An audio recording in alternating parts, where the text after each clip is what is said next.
She entered the empty mansion for the 10th time that month, and for the 10th time she saw no one.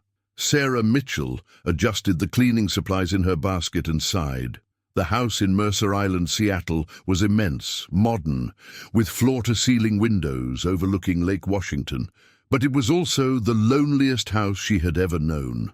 She had been working there for 3 months. 3 months cleaning, organizing, preparing meals that she always found untouched in the refrigerator the next day. 3 months without seeing the face of the man who had hired her through the agency, Matthew Harrison. She only knew the name because it was on the mail. He left before dawn and returned after she was gone. He left polite notes on the kitchen counter.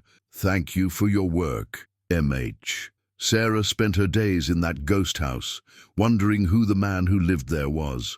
The photos on the walls showed a handsome, serious face, always at corporate events, never truly smiling. The books on the shelf were about business, technology, strategy. No romance, no fiction.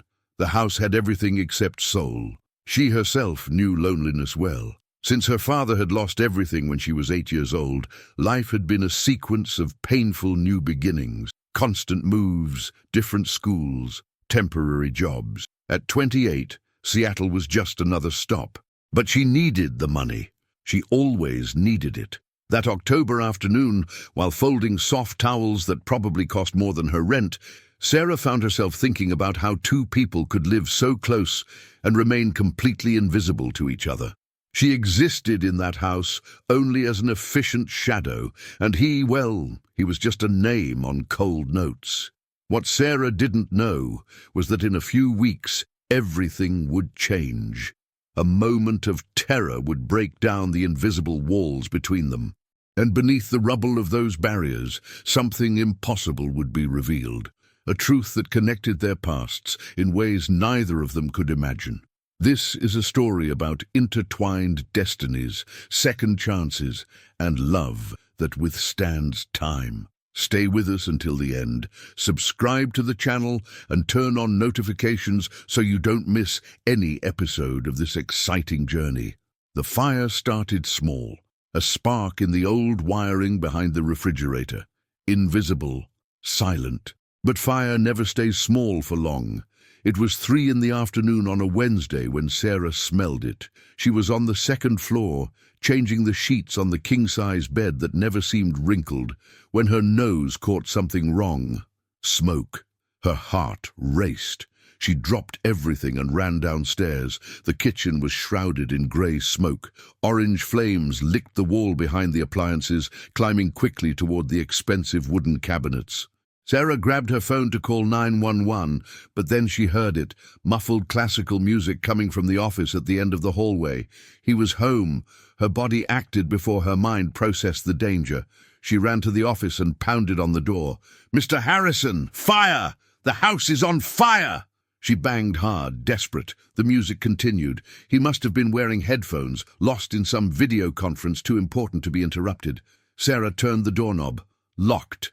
The flames could already be heard crackling from the kitchen. Smoke was beginning to fill the hallway. She had seconds. She pulled a heavy chair from the hall and, with a strength she didn't know she possessed, hurled it at the side window of the office. The glass exploded. Matthew Harrison jumped from his chair, tearing off his headphones, eyes wide at the woman who stood on the other side of the broken window, covered in sweat and ash. "The kitchen is on fire! Get out now!" He didn't hesitate. He jumped through the window while Sarah was already running back, grabbing the fire extinguisher she had seen in the hallway closet days ago. Matthew followed her. Together, in perfect synchrony of two people who had never exchanged a word, they fought the flames. She aimed, he pulled furniture, he threw water, she opened windows. When the firefighters arrived 10 minutes later, the fire was under control. The kitchen was destroyed, but the house was still standing. And for the first time in 3 months, Matthew Harrison looked into Sarah Mitchell's eyes and truly saw her. "You saved my life," he said, voice hoarse from smoke. "I don't even know your name."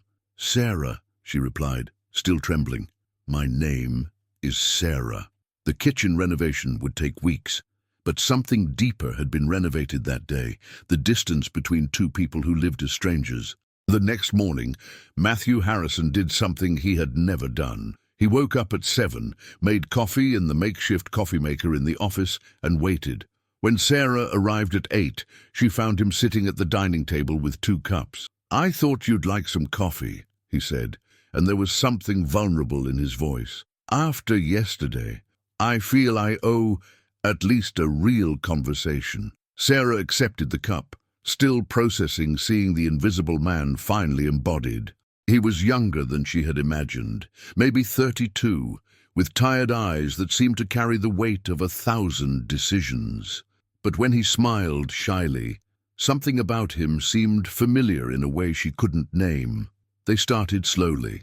He told about the technology company he had founded at 24, alone in a tiny apartment in Capitol Hill. How success came fast and violent, consuming his entire life. How he woke up at 4 in the morning and slept at midnight, 7 days a week, because stopping meant thinking, and thinking meant feeling lonely. "I built all this," Matthew said, gesturing to the mansion around them, "but I forgot to build a life." Sarah listened, and something in her chest tightened. She told her own story. The happy childhood in Portland that ended abruptly when her father lost the family business. The forced move to California when she was 8, leaving behind friends, memories, everything that was safe. The following years were a roller coaster of difficulties. Cheap apartments, difficult schools, her mother working 3 jobs. "I learned early that nothing is permanent," Sarah said quietly. "So I learned not to get attached." Matthew observed her with an intensity that made her blush. "You're the bravest person I've ever met. Yesterday you risked your life for a stranger." "You're not a stranger anymore," she replied without thinking, and he wasn't. In the following weeks, morning coffees became a ritual. Matthew started leaving less early, coming back earlier. They talked about everything: books, movies he had never watched, dreams she had never pursued. He laughed genuinely for the first time in years. She felt butterflies in her stomach every morning before arriving. Matthew Harrison was falling in love, and he didn't even know that the woman stealing his heart had known him long before he could imagine. Sarah went down the basement stairs with a list in her hand. Matthew had asked for help organizing old boxes that had been accumulating for years. Company documents, old equipment, packed and forgotten memories. It was a sunny Saturday in November. Matthew was upstairs working on his laptop, but this time with the door open, soft music playing. Everything had changed in recent weeks. They had dinner together now, watched movies. The night before, their fingers touched, reaching for the popcorn at the same time, and neither pulled their hand away immediately. The basement smelled of mold and memories. Sarah opened the first box, old taxes. The second, cables and obsolete computer mice. The third was labeled in childish handwriting, Matty, 1998 to 2003. Her heart beat faster. Matty. She opened the box slowly. Inside were childhood treasures, Hot Wheels cars, a small swimming trophy, old movie tickets, and at the bottom, wrapped in plastic yellowed by time, a photo album. Sarah took out the album with trembling hands, not understanding the urgency she felt. She opened to the first page. There was Matthew at about 6 years old, smiling toothlessly in front of a simple house. She turned the page. Matthew at 7 at a birthday party, 8 at a school presentation. Then she turned to the next page and the world stopped. It was a photo at Laurelhurst Park in Portland. 2 kids laughing, hanging on a swing. Matthew at 8 years old, unmistakable with that huge smile. And next to him, holding hands, a little girl with blonde braids and bright eyes. The little girl was her. Sarah dropped the album on the floor, heart thundering. It couldn't be, but it was. That face, that park, that joy. She remembered Portland, before everything fell apart, before the move to California. She had a best friend, a funny boy who made her laugh, who promised to be her friend forever, who cried when she said goodbye. Matty. Matthew Harrison was Matty. Tears began to fall before she could stop them. 20 years. 20 years searching for belonging, and he had been there all along, waiting, invisible, until fate reunited them again in the most unlikely way. "Sarah, are you okay?" Matthew's voice came from the top of the stairs. She picked up the album with trembling hands and climbed slowly. When she reached the top, Matthew was there, worry stamped on his face. She extended the album, opened to the photo. "Matty," she whispered, voice broken, "you're the Matty from Portland, and I'm the Sarah you let go." Matthew took the album, looked at the photo, then at her, and in his eyes, Sarah saw the exact moment when memory returned. Violent, complete, devastating. Matthew held the album so tightly that his fingers turned white. He looked at the photo, then at Sarah, then at the photo again. His lips moved, but no sound came out. "Sarah Mitchell," he finally murmured, "you changed your last name." "My mother went back to using her maiden name after the divorce," Sarah said, tears still streaming. "I was 9. I became Sarah Mitchell. You knew me as Sarah Chen." Matthew sank onto the couch, looking like he'd been punched. "Sarah Chen, my best friend, the girl who... God, Sarah, I looked for you for years. Still a child, I begged my parents to find you. But your father had moved cities. Your phone changed. It was as if you had disappeared." "We disappeared," Sarah said, sitting next to him. "My father was running from creditors. We moved 3 times in the first 2 years. No fixed address. I remember you, Matty. I remember promising we would write letters. I remember you giving me your favorite Hot Wheels car on the last day." Matthew stood up abruptly and ran down to the basement. He came back seconds later with the box, frantically searching. He pulled out a faded red car. "This one. You returned it to me by mail 6 months later. No letter, no return address, just the car. I thought you were telling me to forget you." "No!" Sarah took the car, memory flooding. "My mother made me return it. She said it was too valuable, that you needed it. I cried for days.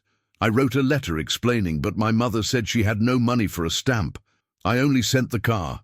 They sat in silence, 20 years of misunderstandings and pain floating between them. Then Matthew did something Sarah never expected. He knelt in front of her, taking her hands. "Do you know what I promised on that last day at the park?" His voice was thick with emotion. "I promised that when I grew up I would find you, that we would be friends forever.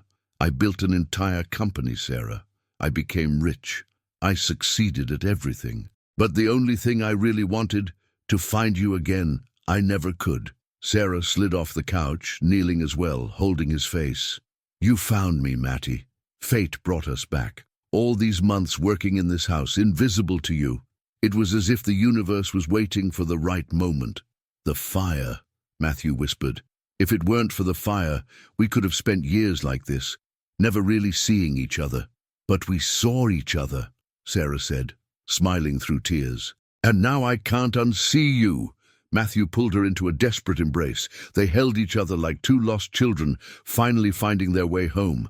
And when they finally separated, he looked into her eyes with an intensity that made her tremble. "I was falling in love with you without knowing I'd already loved you for 20 years. Sarah kissed him then. Soft, inevitable, right. And in that kiss was all the lost childhood, all the pain of separation, all the hope of a future that finally made sense. The following days were a rediscovery. Matthew and Sarah spent hours flipping through the album, unearthing memories that had been buried for years of pain and distance. "Remember when you fell off the slide and I carried you to your house?" Matthew laughed, pointing to a photo where Sarah had a huge band-aid on her knee. "And you were proud for weeks, saying you were a hero." Sarah rolled her eyes, but she was smiling. "I remember you cried more than me. I was 8 years old and you were bleeding. I thought you were going to die." But not everything was laughter. There were heavier moments. Sarah told about the difficult years after the move, the schools where she was the strange new girl, birthdays without parties, Christmases without presents. Her father, broken by bankruptcy, who was never the same again. The bitter divorce when she was 12. "I learned not to have expectations," she said quietly, fingers tracing the edge of the teacup, "because whenever I expected something good, It was ripped away from me, including you. Matthew held her hand. My life was the opposite. My parents invested well. We had more money after you left. Good schools, opportunities. But I was so lonely, Sarah. I never made another friend like you. So I dove into work, into building something, because relationships seemed temporary, painful. We built armor, Sarah realized. You with work, me with detachment, until the fire broke my armor. Matthew smiled sadly. Seeing you running to save me, risking everything, I remembered that not everyone leaves. Some stay, some fight. Sarah kissed him softly. I'm not going anywhere this time. That night, Matthew took her back to Laurelhurst Park. They hadn't been there together since they were children. The park had changed. New playground equipment, new paths, but the swing was still there, corroded by time, but sturdy. We sat here and promised to be friends forever, Matthew said, gently pushing her on the swing. You had those ridiculous blonde braids that swung when you laughed. And you had that missing tooth that whistled when you talked, Sarah laughed, but there were tears in her eyes. Matthew stopped the swing and knelt in front of her once more, but this time there was something different in his eyes. Determination, certainty. Sarah Chen Mitchell, he began, voice firm despite the tears. 20 years ago, I promised to be your friend forever, and I failed. Not because I wanted to, but because the world separated us. Today, I want to make a new promise. I want to promise not just friendship, but love. Not just today, but forever. I want to promise that we'll never lose each other again. He pulled a small velvet box from his pocket. Sarah covered her mouth, sobbing. Marry me. Not because you work for me or because fate is romantic, but because you're the only person I've always seen, even when I didn't know I was looking. Sarah slid off the swing straight into his arms. Yes, yes, Matty, 1,000 times yes. And under the stars of the park where it all began, where 2 children promised eternal friendship, 2 adults promised eternal love. The wedding was simple and perfect, in the same park, under an arch decorated with fairy lights and wildflowers. Only close friends and family. Sarah's mother cried through the entire ceremony, hugging Matthew and apologizing for separating them all those years ago. You couldn't have known, Matthew said gently. You were doing the best you could. Matthew's parents, whom Sarah vaguely remembered from childhood visits, embraced her like the daughter they had always known. We always knew our Matty was waiting for someone special, his mother said. We didn't know he was waiting for you to come back. In the following months, Sarah officially moved into the mansion in Mercer Island. But now it was no longer a silent house. It was a home. Matthew worked less, laughed more. Sarah began studying interior design, an old dream she had never been able to pursue. They cooked together in the renovated kitchen, danced barefoot in the living room, watched the sunset over Lake Washington in each other's arms. Sometimes I still can't believe it, Sarah said one night, head on his chest, that you're real, that this is real. It's the most real thing I've ever lived, Matthew replied, kissing her hair. But life had one more surprise in store. It was a cold February morning when Sarah felt something different, nausea that wouldn't pass, deep fatigue. Matthew, always attentive, noticed immediately. Are you okay? You look pale. Sarah bit her lip, heart racing. I think I need to take a test. Matthew stood up so fast he knocked over his coffee. A test, you mean? She nodded, unable to speak. He was already pulling out the car keys. 20 minutes later, sitting in the mansion's bathroom, they watched 3 tests show the same answer. Positive. All positive. Matthew said nothing for a long moment. He just looked at the tests, then at Sarah, then back at the tests. Then, slowly, a tear rolled down his face, then another and another. Matty? Sarah whispered, frightened. He pulled her into an embrace so tight she could barely breathe. His body trembled with silent sobs. I spent my entire life alone, he said against her hair, building walls, avoiding feeling, afraid of losing.